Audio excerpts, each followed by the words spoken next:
Il est facile en ce moment pour le ministre de la Santé de, comment puis-je dire, être victime du mouvement conservateur qui existe partout en ce moment au Canada. C'est une idéologie conservatrice qui prend beaucoup de place. J'imagine que tout le monde qui est à des postes de décision vive des pressions. Nous, ce qu'on veut faire à la conférence de presse, c'est d'inviter le ministre à résister à ce mouvement-là et à faire ce que le Québec a toujours fait, c'est-à-dire d'innover et d'être conscient qu'on a une responsabilité collective par rapport aux personnes les plus isolées de notre société.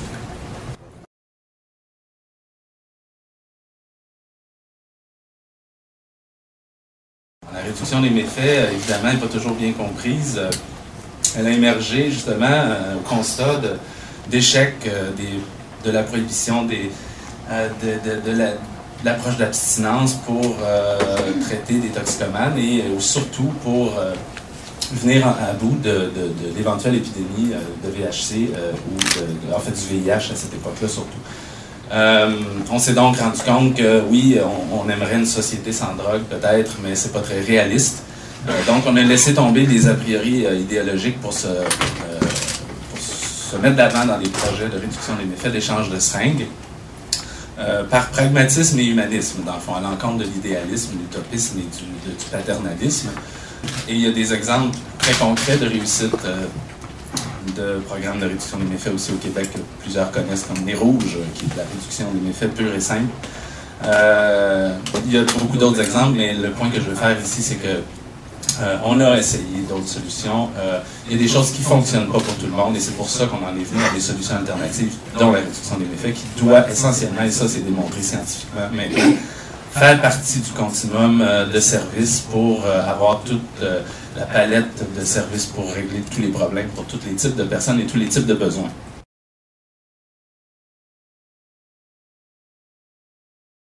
Notre clientèle est encore trop souvent stigmatisée, subit des pressions sociales importantes et le regard de la communauté dans laquelle elle vit est souvent très lourd.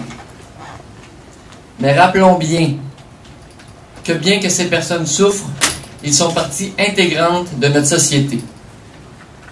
Plusieurs familles ont dans leur entourage des gens qui souffrent d'un problème de toxicomanie. Et nous devons donc, comme société, leur offrir des services adaptés. Pourtant, nous savons qu'il y a encore beaucoup trop de personnes qui s'injectent dans des conditions extrêmes. Je fais référence à des endroits publics comme les rues, les ruelles, les parcs, dans des endroits privés, mais des endroits tout à fait insalubres, ce qui met en risque considérablement leur santé et favorise la propagation des infections transmises sexuellement et par le sang.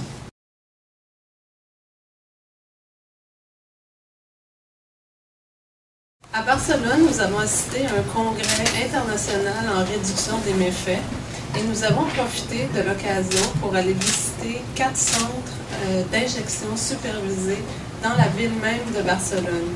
Plusieurs de ces centres ont été mis sur pied à la demande de comités de citoyens.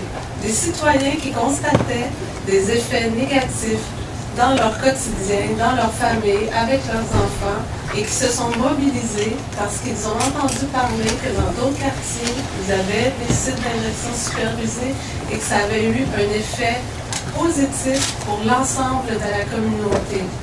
Moins de seringues à la traîne, moins de criminalité, moins de surdoses et plus de soutien pour les personnes qui en ont besoin.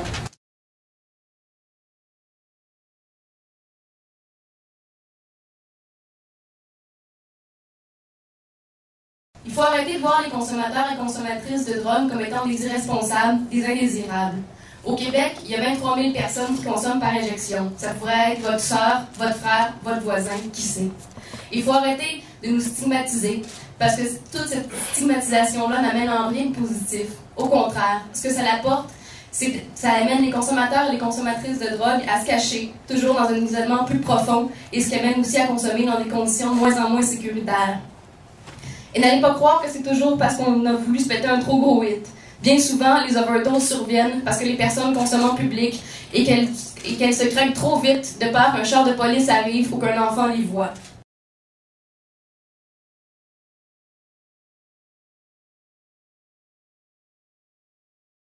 En terminant, Et principalement, nous espérons que le ministre Yves Bolduc soutienne la mise en place d'un projet de service d'injection supervisé tel qu'inscrit dans le Programme national de santé publique.